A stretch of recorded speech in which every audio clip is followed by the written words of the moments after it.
Hashem, le 5e cours sur le Shmirat Halashon.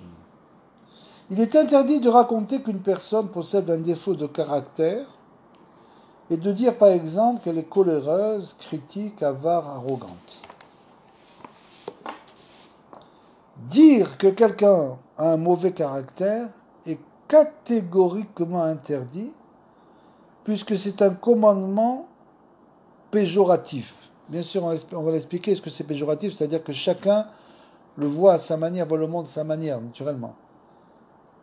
Donc, dès l'instant où une personne juge une autre personne en disant qu'elle est, par exemple, critique, il se peut bien qu'une autre personne qui est à côté dise « Non, moi j'ai pas l'impression ».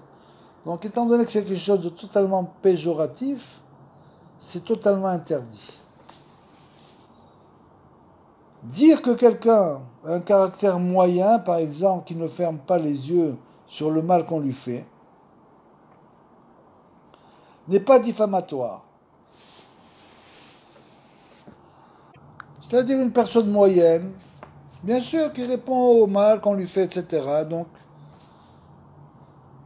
ça, ce n'est pas diffamatoire, même si ce n'est pas flatteur, et peut être autorisé. Par contre, le terme de moyen a cependant souvent une connotation péjorative, c'est-à-dire que, bien qu'on se soit expliqué, le fait qu'on ait utilisé ce terme, c'est une personne moyenne, alors c'est péjoratif. Et donc, c'est alors du lachon hara également. On ne peut pas dire qu'une personne, plus une personne moyenne, elle se comporte de manière moyenne. Étant donné qu'un commentaire doit être replacé dans le contexte dans lequel il est formulé, bien sûr, dire qu'une personne connue pour sa piété n'est pas vraiment meilleure que la moyenne est indubitablement du lachon hara. Par exemple, dire d'un rave, celui-là, il est connu, c'est un grand rave. Et l'autre répond, moi j'ai pas l'impression. Eh bien, c'est du lachon hara. C'est interdit. Rabbi Yochanan ben Dechavai dit « Ne renonce pas à une vertu qui n'a pas de limite et à une tâche qui n'a pas de fin. » À quoi cela se compare-t-il? À un homme qui puise de l'eau d'un océan et la vide sur la terre sèche. L'océan ne paraît pas moins plein et la terre ne s'en remplit pas d'eau et l'homme se décourage. « Quel fou tu fais ?» lui dit son employeur.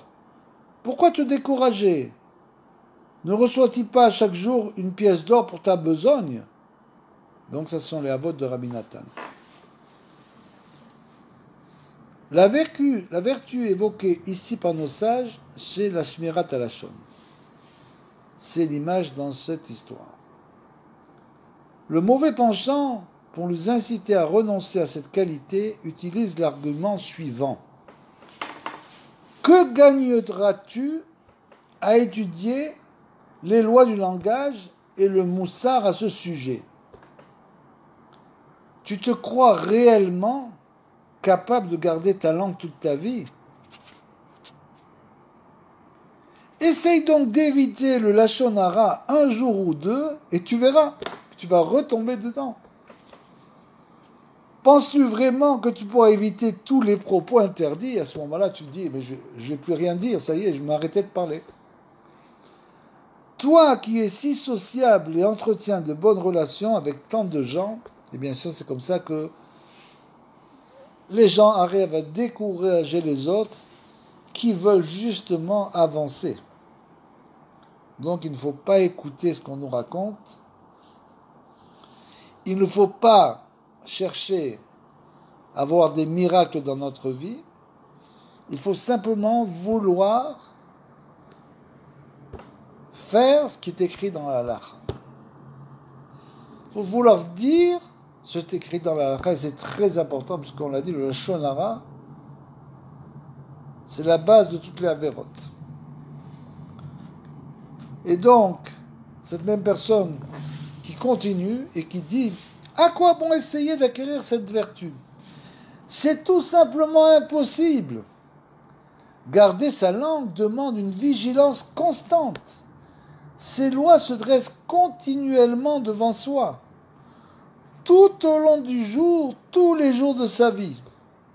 Et elles touchent toutes les relations entre les hommes. Et donc, Rabbi Yochanan ben Dechavai, comme on l'a expliqué dans cette petite histoire, nous enseigne que ce n'est pas vrai. On ne doit pas renoncer à une vertu qui est en effet sans limite, comme on va l'expliquer.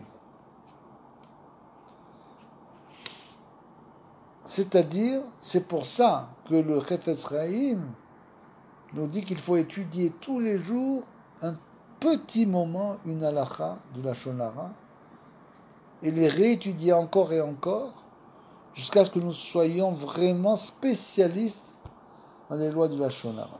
Bezrat Hashem, c'est la fin du 5e jour.